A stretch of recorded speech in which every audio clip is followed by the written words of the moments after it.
right? Like I do love making music. And also you just don't get many opportunities, like good bands don't form that often, in my opinion. Competent bands, sure, but bands that really have a singular vision that no one else can do, that is rare. And I think that now I'm lucky enough to have a couple bands like that. Welcome to For the Record, a casual, mostly unedited conversation series presented by Grainmap, where we speak with music heads about their stories and the music that makes them.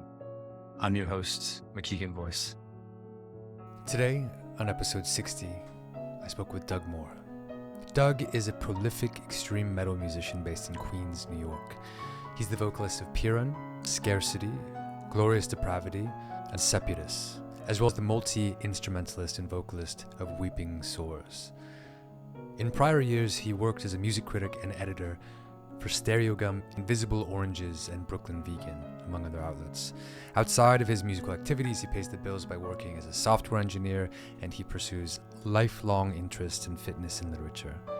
We chatted about balancing his roles as musician and music journalist, about navigating conflicts of interest between the two and ultimately choosing just one path. And of course, we talked a lot about great music. Hope you enjoy. All right. Hey, Doug. It's great to have you here. Hey, thanks for having me. Appreciate it. Absolutely.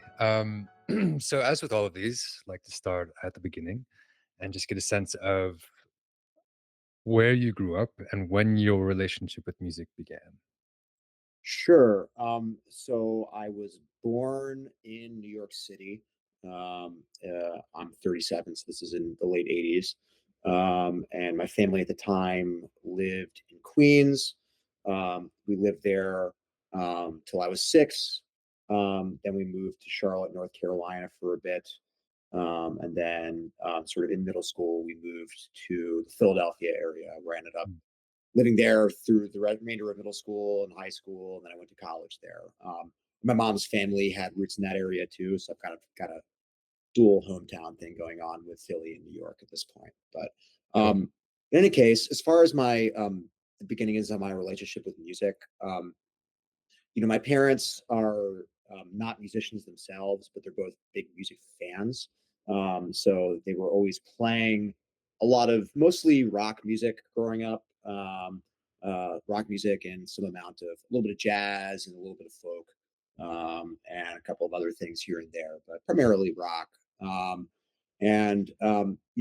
My dad was a kind of baby boomer aged guy. He sort of had this funny thing happen to him in the early 80s where, unlike a lot of other men in his generation, he kind of decided he was just sort of bored with 60s and 70s era rock at some Hmm. point. He was just like, yeah, I've heard that shit. I don't really need to hear it anymore. Um, Cursing's okay, right? Yeah, yeah, yeah. Okay, cool. Very Yeah, good.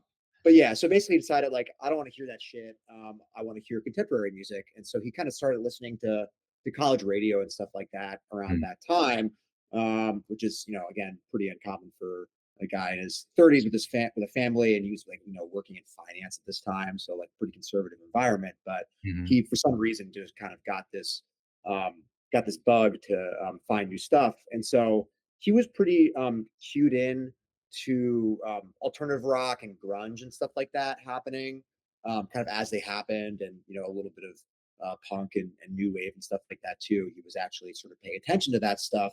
So as a result, as a kid in the late 80s and early 90s, I was exposed to what was on the radio immediately as like a little kid, right? So I was, Mm. we were listening to Nirvana and Stone Temple Pilots and I remember Soul Asylum was big in my house. We were kind of a late 80s, early 90s, like alternative rock band.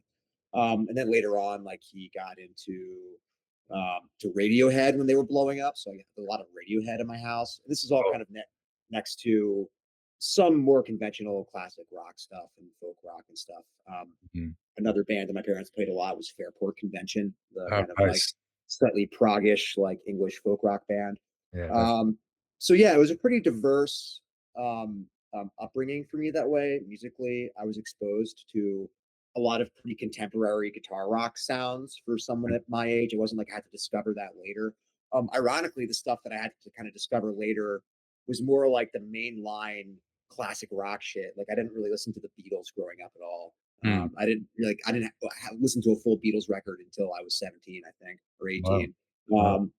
And same is true for Pink Floyd and Led Zeppelin and a lot of those other archetypal classic rock bands that you would think that someone with like a boomer father would have heard, you know. Yeah.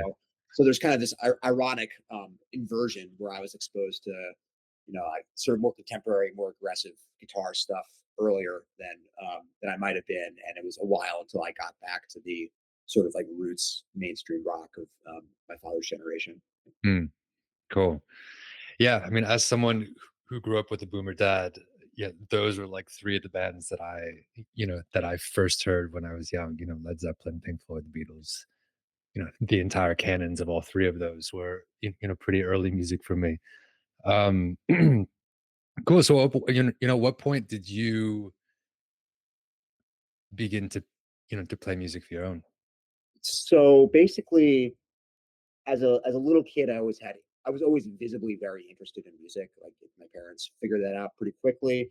Hmm. So growing up, we they would always encourage me to try instruments, and pursue it within like the bounds of school, right? So for a little while, as a little kid, I played violin and was completely unsuccessful at that. Had no talent for it. It was just like this awful sawing noise, so even I was got tired of that pretty quickly.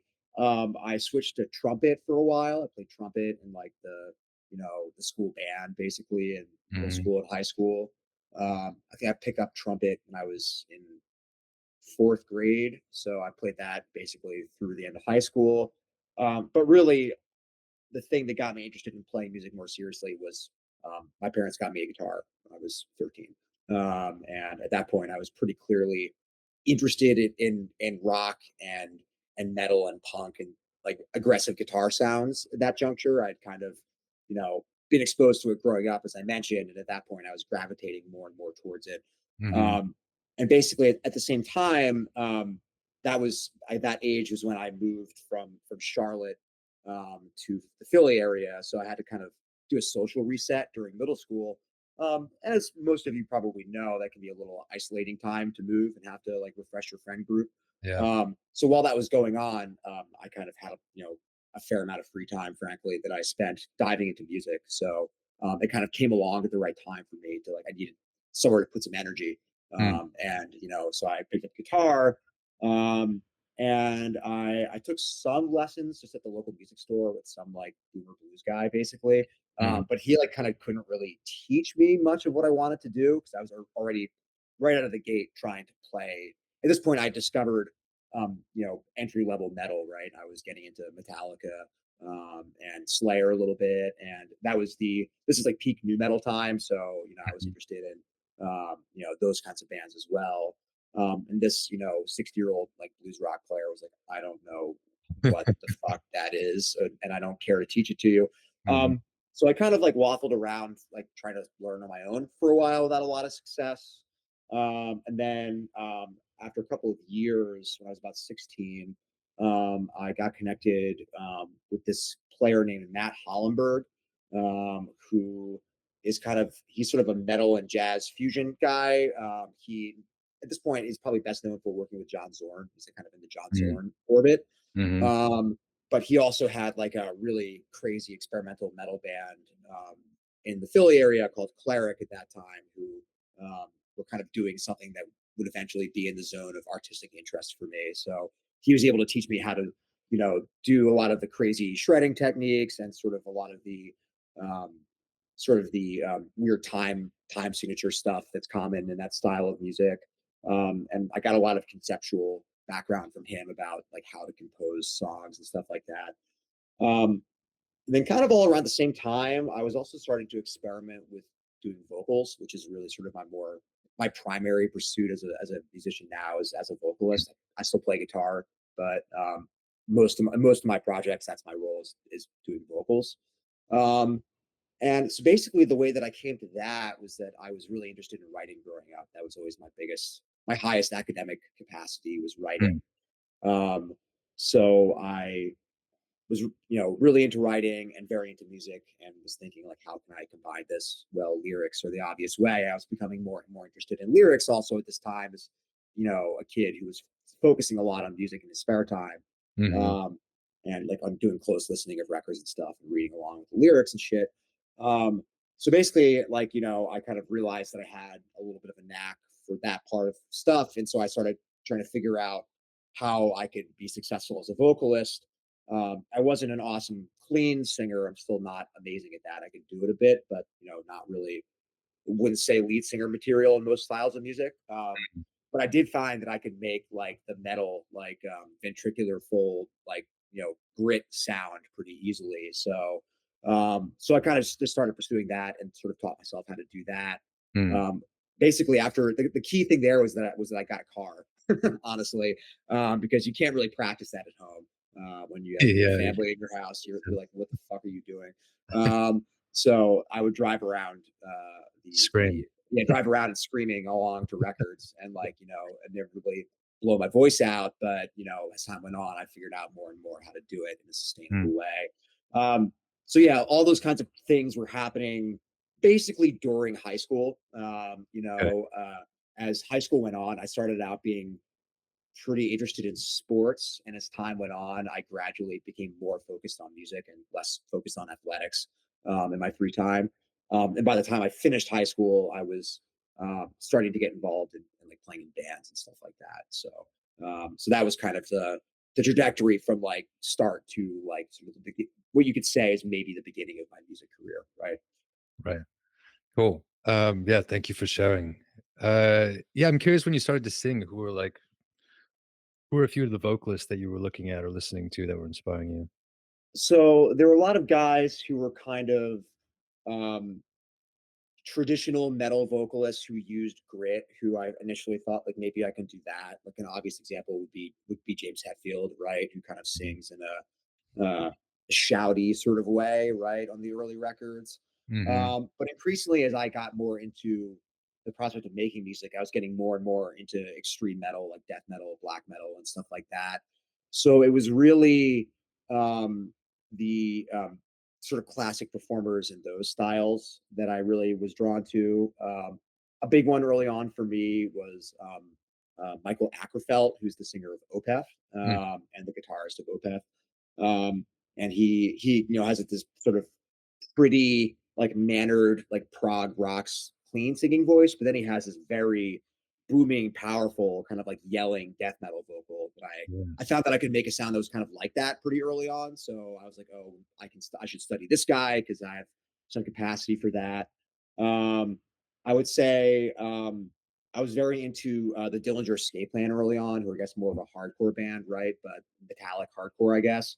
And I was really drawn to sort of the early Dillinger records before they changed vocalist. The vocalist was this guy Dimitri Minakakis, and he just had this completely out of control sounding scream, like not like a cultivated sort of like monster noise like you get in a lot of metal, right? He just kind of sounded like a guy who was screaming because he was in pain or because he was freaking out, right? And like there's something that I liked about that felt expressive to me, Mm. and more like emotionally vulnerable, I guess, in a way than a lot of metal vocals where the guy's like pretty clearly putting on like a persona or a face, right? Like you're changing your voice to sound like kind of not a human, right? Whereas there's something about um, the vocals in some of in Dillinger and some of these other related hardcore bands from that era that just sounded very, very personal and very kind of like naked in a way that I thought was like compelling and maybe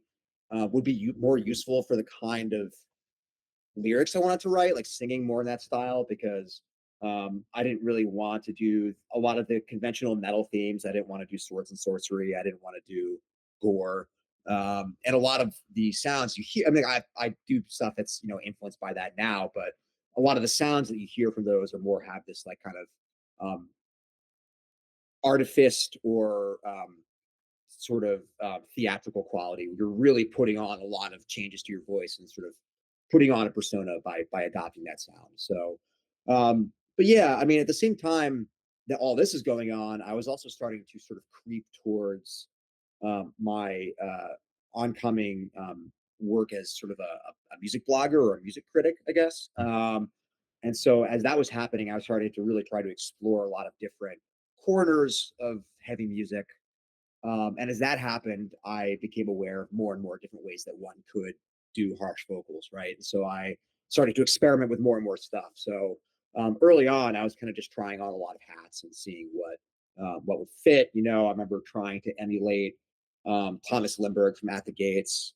I remember trying to emulate J.R. Hayes from Pig Destroyer. I remember trying to emulate Peter Togdegren from Hypocrisy, Dave Vincent from Morbid Angel, um, Tom Araya from Slayer. I mean, I could go on and on with this because there's so many different guys where it's like, well, that person has a really unique vibe and a cool rhythmic sensibility, and like there's something to learn there. So Mhm. early on, a lot of the process, Jeff Walker from Carcass, another guy that's very like interesting lizard-like voice and like sardonic lyrics and all this stuff.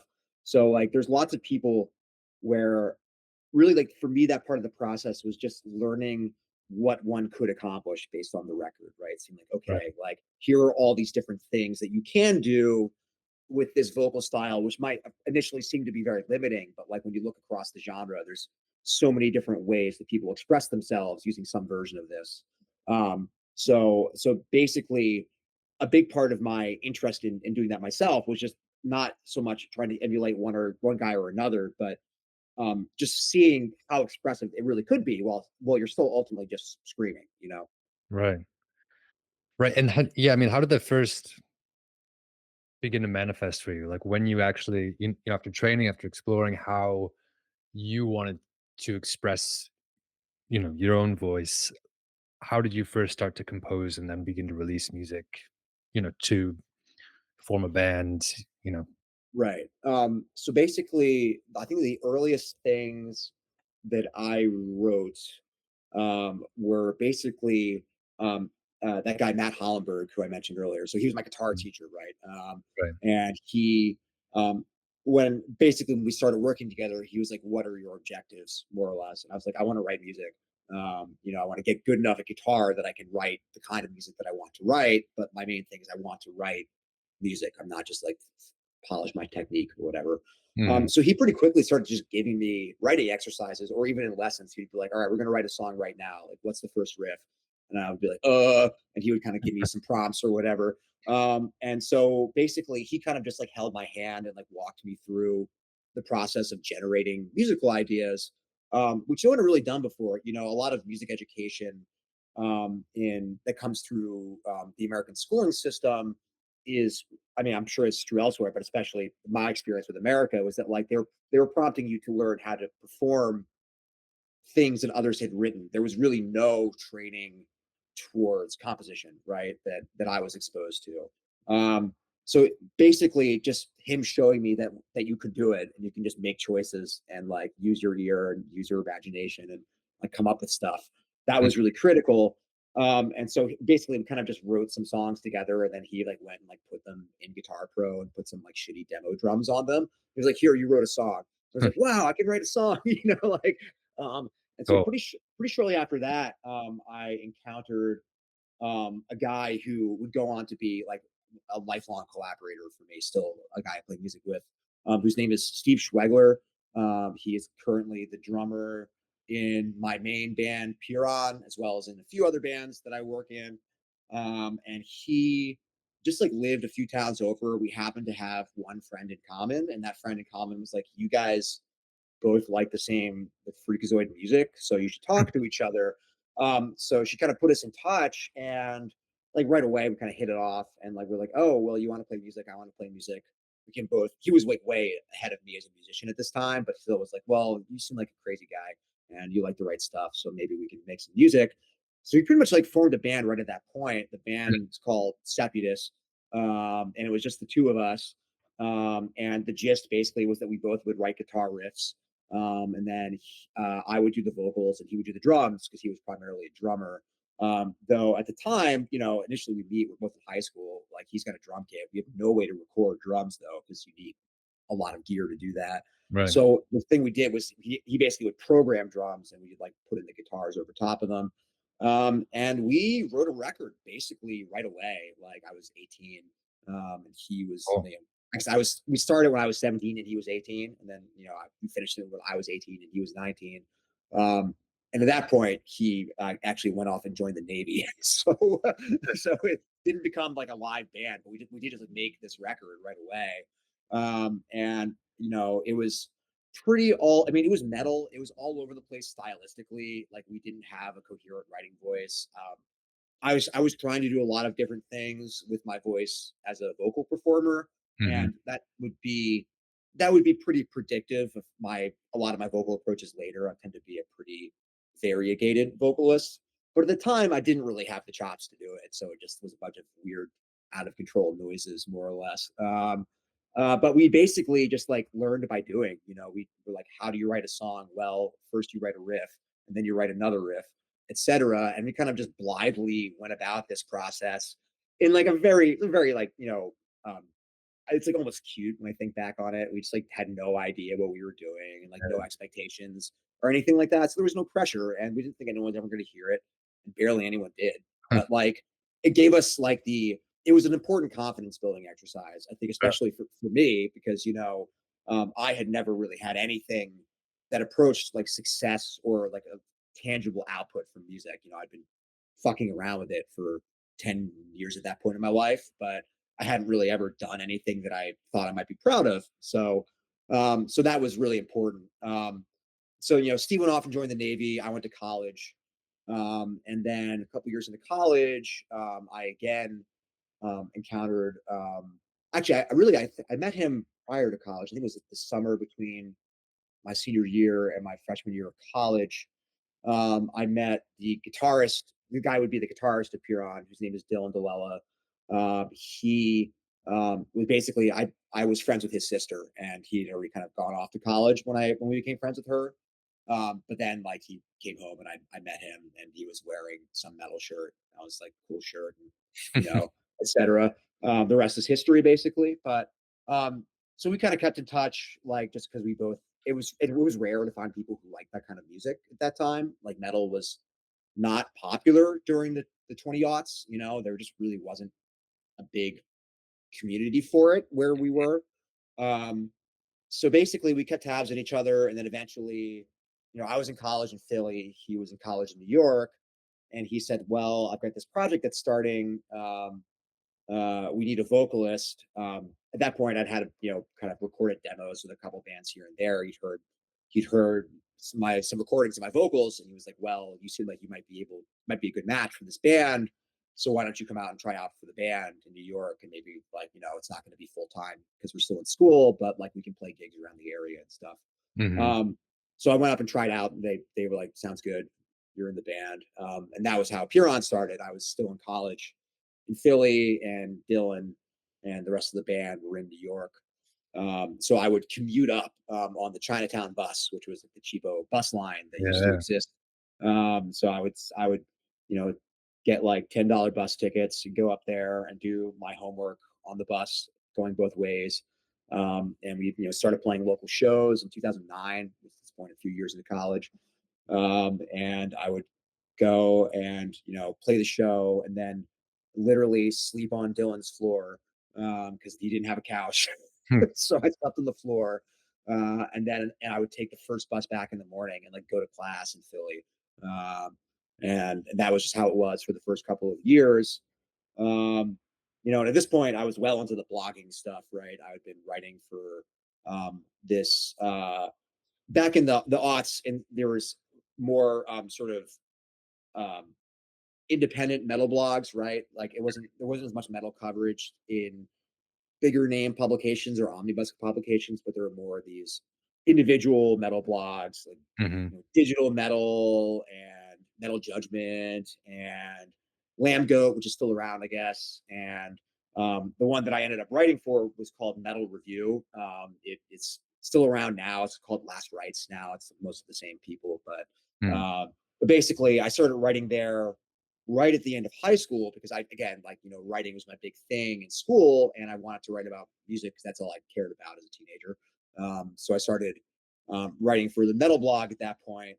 And so basically, by the time Pyrrhon had gotten going, I had written hundreds of reviews for this blog. I was like very prolific there. And yeah, I think I wrote during my time there between 2006 and 2012, I wrote like 400 plus reviews for this site. Damn. Um, yeah, most of them aren't online anymore because when they migrated to the new domain, they were like choose the ones you want to keep online, and the answer was I didn't want to keep very many of them. So, Hmm. but yeah, I wrote a ton of them, and not that the writing was so good, but it did teach me a lot about the metal genre, right? So like, Yeah, yeah. and and then Dylan also was the host of WNYU is the college radio station in NYU. Hmm. It's like a pretty serious radio station, right? Like they do real broadcasts. It's FM radio. It's not just a web radio station or whatever. Hmm. Um, and so Dylan was random. He was the host of the metal show there for several years, and so he also went through this process of kind of force feeding himself like a huge amount of metal from the past and the present. So at that juncture, we were starting to find our footing as a band, and he and I had both like really done a lot of. We felt like we had done a lot of like study, basically, Hmm. of like what was going on in the genre. And so pretty early on, we thought like, let's not just do like a conventional metal band. Let's try to get weird with it because like we Mm. kind of, we both have pretty um, um, nuanced and like um, sort of well-formed opinions after like consuming all these records. Sure. So like we know what's going on and we know what could happen, right? So that was kind of what set us up to like become a more serious kind of band or a band that was more ambitious. Cool. Yeah, I mean, I'm curious as as a fellow music journalist and musician, I've found that by doing interviews like this, by talking to the musicians, by contextualizing their own music stories, within the music that they create, it sort of expands uh the containers in which my own music exists. And I'm curious how, if the influence of the work that you were doing as a metal journalist, as a metal writer, if that was informing your music creation more intentionally, more if you were saying like, "Ooh, that's really interesting. I didn't even think, about ever doing that." Um, like if you were pulling bits and pieces from that into your own music creation, or if it was more like this kind of holistic uh pool of inspiration that you had built over time. I think it was a little bit of both. Mm. Because I still was also listening a lot just as a fan, right, and ingesting things in that way. But certainly, as because as time went on, after I graduated from college, I eventually moved on from metal review to Invisible Oranges, where Mhm. I encountered a lot of like very worldly music people, including um, Pod alumnus Wyatt Marshall, who you spoke to pretty Yep. recently, Mm. um, and guys who were heavy hitter writers and who also listened to lots of music outside of metal. Not that I hadn't encountered people like that before, but like Mhm. just changing to a new group of people who were so thoughtful and knew so much about music definitely also made me think about like what it meant to make interesting music, um, what the dynamics of the industry were like, what sorts of things were getting attention and what weren't. And once you sort of start seeing that part of the game, it's hard to unsee it. Right. And the other thing is, as sort of my blogging career went along, and I was writing for Invisible Oranges, and then I was the editor of Invisible Oranges for about a year. And then we all kind of decamped for Stereogum and worked for Mhm. Stereogum for a long time. I was like, running the column there for a bit. Um, Over the course of that, my profile rose a little bit in that world, and you begin to see how there is a tension between your role as a critic and kind of an honest broker and as a musician who's trying to look Mhm. out for themselves, right? Because the temptation is pretty strong in some cases to try and leverage one for the benefit of the other, which is like it's like a form of corruption, I guess. I mean, that the stakes are so low that it kind of feels ridiculous to talk about it that way. But that is also just a thing that happens in the music industry is people do self deal. That I Mhm. mean, we all know that's the case, right? Like that's not exactly a secret. Um, so I found that as time went on, as both the blogging and sort of music critics stuff, as I advanced in that world, and then also as Pyrrhon became a more serious band, and eventually we signed to Relapse Records for an album, who were kind of a bigger metal label. Um, as those things sort of both grew next to each other, I found that it was more and more complicated to navigate Mm. that dynamic and feel like the my interests as a musician were not and somehow affected my interest as a critic, and vice versa. Um, and so it was, yeah. I mean, a lot of people who are in music have multiple roles, right? So this is not an uncommon thing to encounter in that world. Sure. Um, but yeah, no, it definitely like affected me at times and was on my mind. I hopefully, um, I don't think that I did anything too scummy or self dealing really when I was in that position, and I really was. I tried to be scrupulous about that because I would see that going on around me, and I found it to be gross. So Yeah. so I tried not to do that actually. Um, and that was part of why I eventually decided to stop with the writing, basically. But there's a couple other reasons for that, but that was a factor. I was like, it's getting to be kind of awkward trying to be both um, both someone who's in the arena and a commentator on the arena at the same time. Yeah, yeah. No, totally. Yeah, yeah, there is a lot of tension there. Do you yeah, I mean, when you were making those decisions or, when you decided to take a step back, from the music writing, did you ever consider to take a step back from music instead? Yeah, I thought about it. I thought about both of those options, right? And ultimately, there's a couple reasons that I did this, like I mentioned. Honestly, the main one is because, as you surely know, and as everyone knows, the publishing industry is not in a great spot right now. It was not in a great spot then either, and it was pretty clear that things were not going to trend in a positive direction. Mhm. Um, and that's true for music as well, right? Like, musicians are not doing great right now, Yeah, right? They're both kind of in the shit for similar reasons. Um, and looking at my future, and frankly, just looking at my financial situation, I was like, well, you can really only have one like passionate, you know, um, vocation that doesn't make a lot of money at a given time, unless you're very wealthy, which I'm not.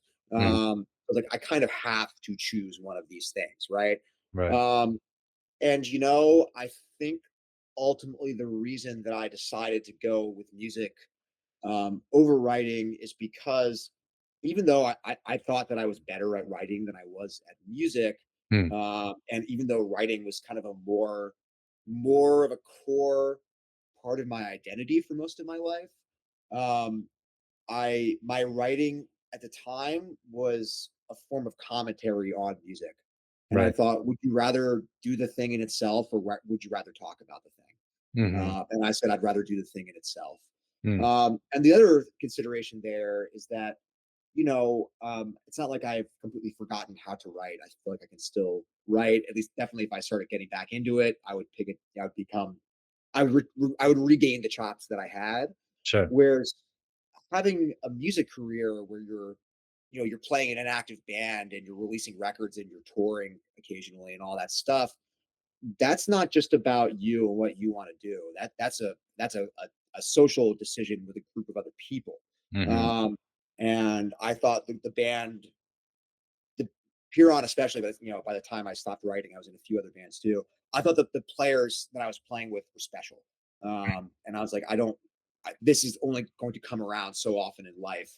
I want to pursue this dynamic I have with these musicians because it was first of all it's a thing I always wanted to do, right? Like I do love making music, and also you just don't get many opportunities. Like good bands don't form that often, in my opinion. Competent bands, sure, but bands that really have a singular vision that no one else can do, that is rare. And I think that now I'm lucky enough to have a couple bands like that, but Pyrrhon especially, when I was kind of thinking about these decisions, I thought was like a thing that was worth delaying or sacrificing other creative pursuits of mine in order to favor. Um, so basically, it was partially like out of allegiance to the band that I was mm. like, well, I can do this. And then writing can happen later in life, maybe if I want to do it still. Yeah, totally. Absolutely. Um, cool. Well, that seems like a good place to transition into part two, where I ask you a few more questions about how you listen to music.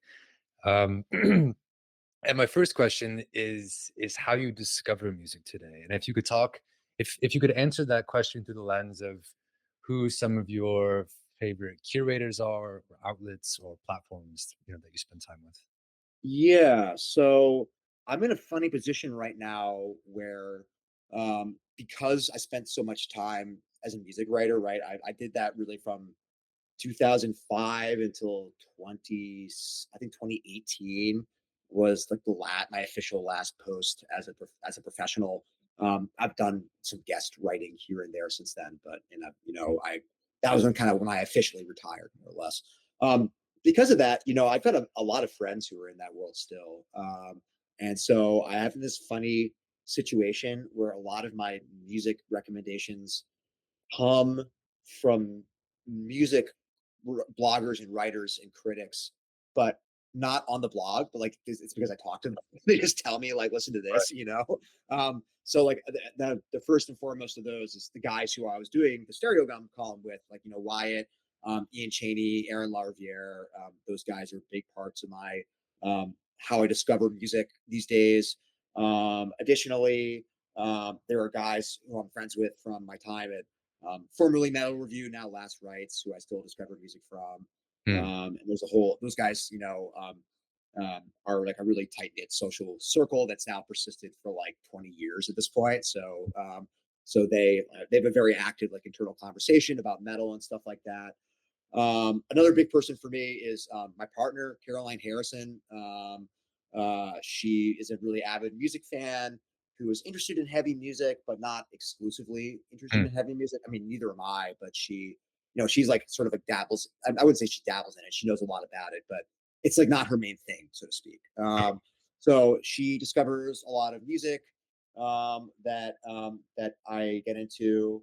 Um, then who else? My bandmates, honestly, are all very active listeners. And, within a band, you have a lot of um, a lot of the creative dynamic of the band is not just about making decisions about your own music. It's also about reacting to other music and kind of forming like a sort of like a gestalt sort of opinion of Hmm. like what's good and what's bad with respect to that group of people, right?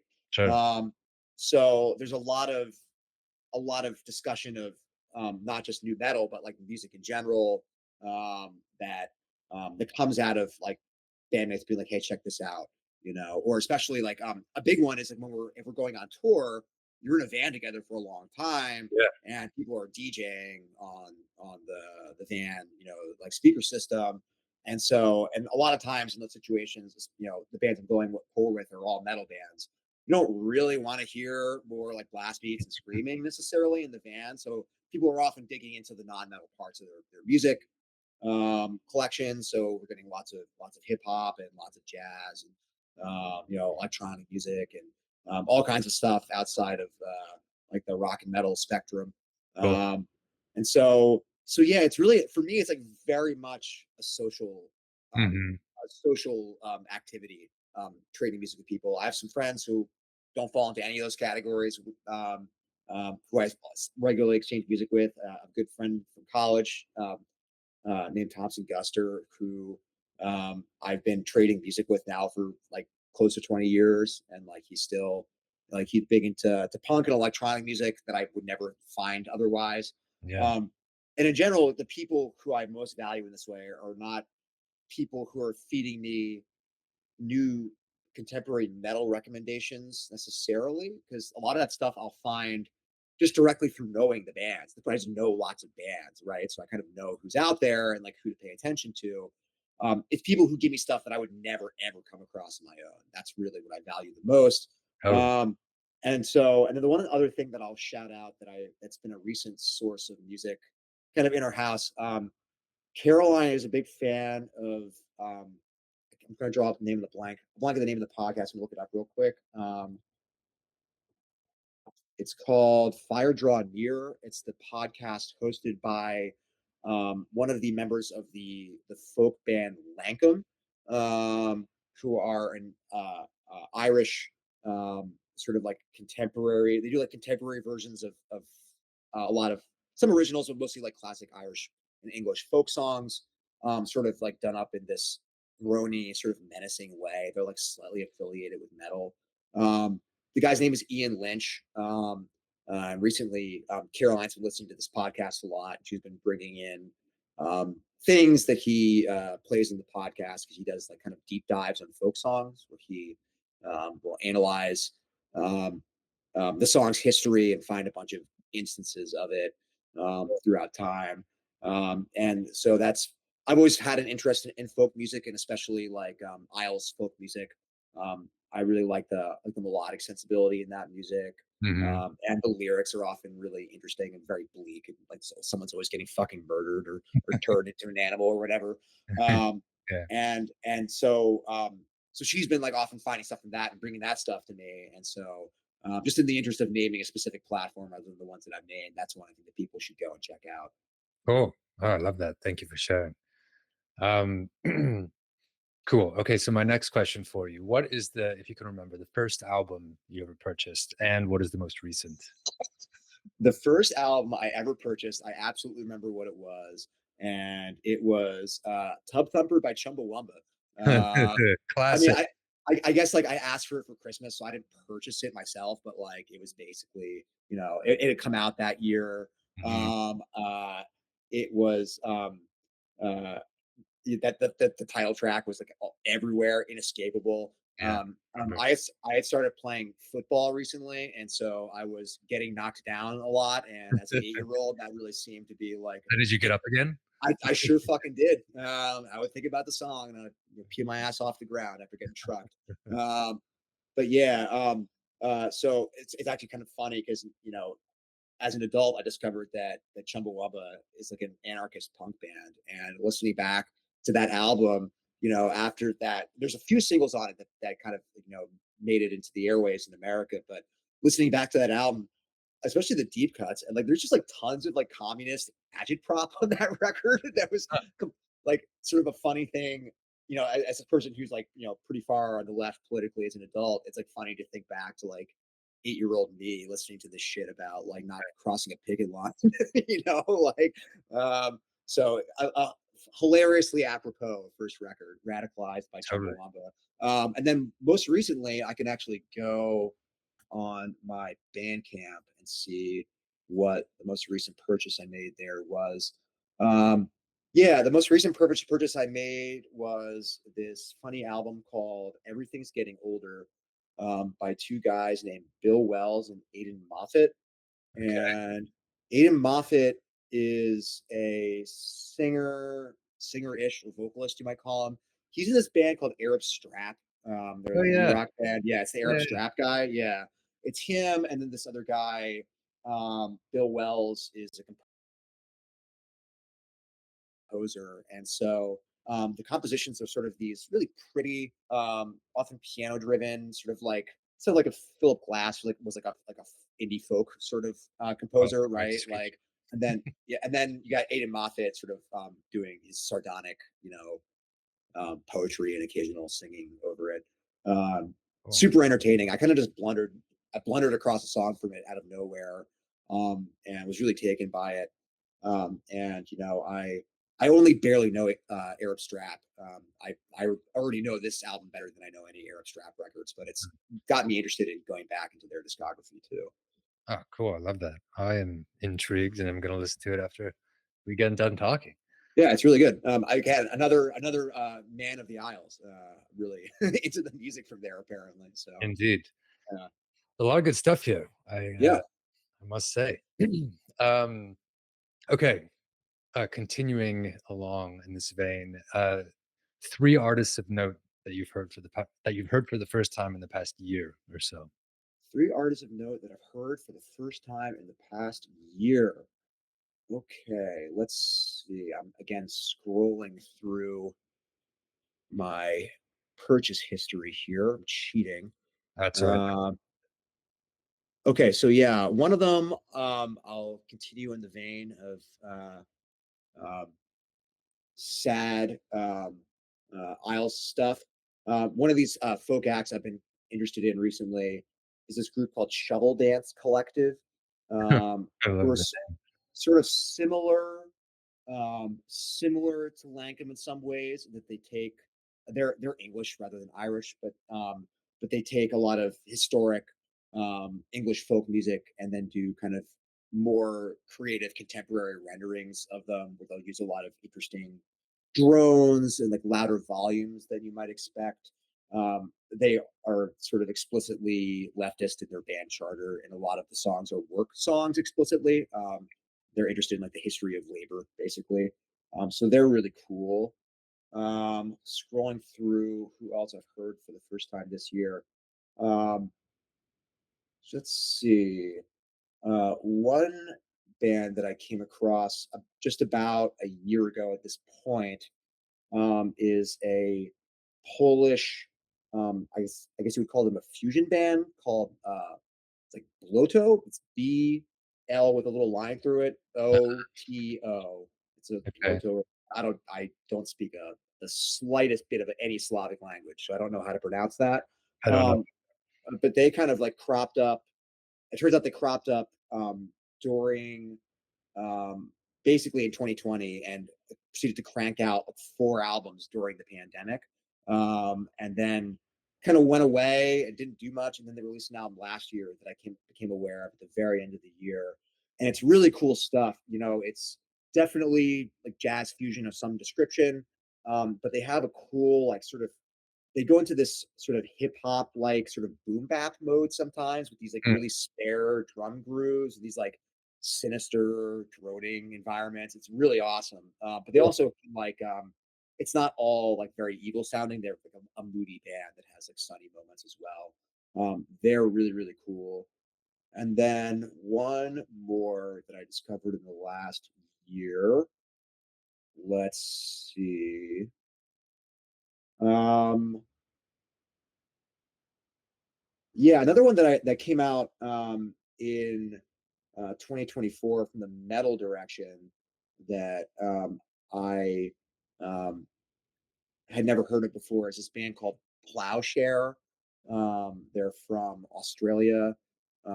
They are um, I suppose what you would call a black metal band. They have like the sort of like the floating trebly guitars, Mhm. arpeggiating around over busy beats, and there's like a guy screaming in the distance. So like it's in that aesthetic. Um, but they just have a really careful compositional sense. It's like quite melodic for the most part, but not in a way that feels super rote or obvious, right? They're not doing the melodies that you would expect in that style of music. Often it feels like things are kind of pulling against each other in a weird way. Mm, Um, the band they remind me of the most is Krallice, the long running New York City um, sort of experimental black metal band. This band Plowshare, they remind me especially of sort of the early days of Krallice when they had the more straight ahead two guitars, bass, and drums lineup. The recent Krallice material, a bunch of them have like switched instruments with each other. There's a lot of synths going on that kind of have mm, become a different band under the same name. Whereas this band Plowshare is kind of taking some of the ideas that they initiated earlier in their career and running with them in a different direction. Um, they can sometimes have like, even though it's very sophisticated and thoughtful sounding music, they can really get in this kind of like meat-headed, like this like kind of thudding space sometimes too, which you don't really hear that often in that style of music. Sometimes like the more like fiddly black metal bands just can't really like get that sort of like primal quality going to them. So right. they're walking a fine line that way. They had an album that came out this past year that I really liked. And Cool. that album is called, drawing a blank, Second Wound. Yeah, really good act. Second Wound by Yes, Plowshare. Okay. Plowshare. Yeah. Cool. Um, all right. Here's the big question for you. You are going to a deserted island and you get to bring 3 records with you. Ugh, 3 records. Oh God, this question's fucking impossible. Yeah, it is. Um, That's the all point. right. All right. Well, first of all, I'm gonna say Bitches Brew. Because Nice. it's long and you can listen to it like an unlimited number of times, Mm, and hear something new every time. And in general, I feel like that's kind of the vibe to go for if we're stuck on a desert island. I think that's true. Um, yeah. So what else is a really long record that I love? Honestly, if I was, this doesn't quite fit the bill, but just in terms of like if I'm stuck on a deserted island, um, I'd probably do OK Computer by Radiohead. That album was really important to me growing up. Hmm. A lot of it is about being lonely and isolated, and I'd probably want something to vent those feelings towards. Yeah, Um, you will unfortunately be lonely and isolated. right, exactly, yeah. So, though it's not that is not the Radiohead album with the song "Desert Island Disc" on it. So, they could have been a little bit more perfect, I suppose. Yeah. But and then what else? Probably Master of Puppets. I mean, Nice. it's again album that is like really profoundly important to me. That is the album I would say that got me into metal more than any other single record, um, because of the way that again it sort of combines this sort of sophistication with like, this very like um, meat-headed primal aggressiveness. And it's a long album with tons of cool little details that you can focus Hmm. on. I've been listening to it for 20 years at this point and haven't gotten sick of it, so that's a pretty good sign that it's going to last. Yeah. Yeah, so yeah, I'm kind of going for some meat potatoes records there that I think will do me well over a long period of time. So um, yeah, that could. I mean, that was not as painful as I thought it might have been, but Yeah. you got to pull the trigger. So Yeah. I mean, usually when I float that question, people they hate me. They they glare, they're pissed off, but then they kind of dive into it and it's like, well, yeah, this is an impossible question, and you just go with the first thing that comes up. right, yeah. I mean, you ask me again at 20 minutes, I'll give you a completely different set of answers. So Yeah. that's the thing. It's like I imagine scenarios like guns to your head, like Yeah. you're at the door of the plane. They're gonna dump you out. Choose Yeah. your records right now. Yeah. So you know, Yeah. I'm gonna give you 3 CDs. right. See, they all break after like 3 Yeah. years. Just sand on the Discord. I was Yeah. like, fuck. Yeah. Cool. Well, that is about all we got, Doug. For people who are listening, who want to listen to music, pay attention to stuff that you're doing outside of music, where is a good place for them to tune in, follow along? Sure. Can I give you a link with some stuff in it, or do you want just a list of things that are verbal? You can do both. Okay. Well, I have like a link tree that links to all my bands. I can share that with you for inclusion in the notes. Mm-hmm. In terms of things that are going on that I can just rattle off, my band Pyrrhon released an album last fall called Exhaust on Willowtip Records. You should check that out. Another band I'm in called Scarcity also released an album next year, well, last year.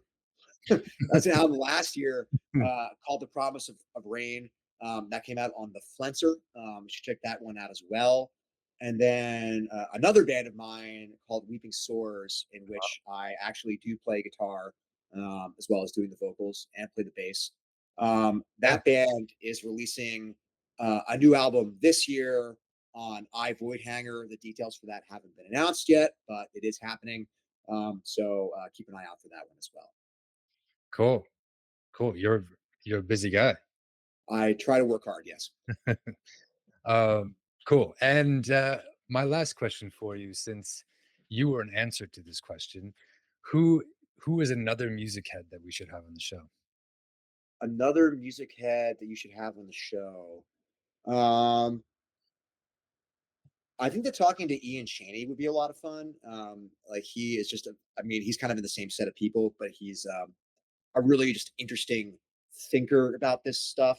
Let me give you a few suggestions. I think talking to Dylan for Pyrrhon would be really cool because of his radio background, right? Cool. Like that's an unusual thing. You don't hear too many guys who are millennials who have extensive radio experience these days. Hmm. Um, Yeah, they would both be good. Um, I don't know that he would ever do it, but an interesting person to talk to would be uh, Jonathan, who runs the Flenser. I don't know if you've talked to many label people, You. um, but uh, but the Flenser is a really unusual label, I think. Um, they they release like some really scathing, like horrific sounding metal, but they a lot of their bread and butter are these kind of uh, dreamy, like shoegaze kinds of bands, right? Like their big band is this band Have a Nice Life, um, who are like, the band that I'm in is like really almost opposite end of the rock spectrum from them. Hmm. They've had a few other big successes recently. Like if you know Chat Pile is on the Flenser. And so he has a very distinct curatorial vision, and that he might be an interesting person to talk to as well. Cool. I love that. Um, yeah, cool. Thanks, man. That's all we've got. Thank you so much for your time, for your energy, for sharing your story, and for sharing all the music recs. Really appreciate you being here. Hey man, it was a pleasure. That was super fun and super interesting. So cheers, and let me know when the episode's gonna run. Absolutely, will do. I'll keep you posted. All right, take care, guys. All right, cool, man. Take care. Bye. Thanks everyone for being here. That is a wrap on another episode of For the Record, a conversation series with all manner of music heads about their stories and the music that makes them. It's a production of Grey Matter and the new Crate Coalition experiment in building connected listening graphs. We stamp every music mention that you heard here, from the names of musicians to DJs to journalists to venue owners. And in the background, we're mapping these names to form those yet unseen connective threads between you. Want to get involved? Check out our website, greymatter.fm. It's gray with an E. Or you can come hang out in the Crate Coalition Discord. We'll see you next time.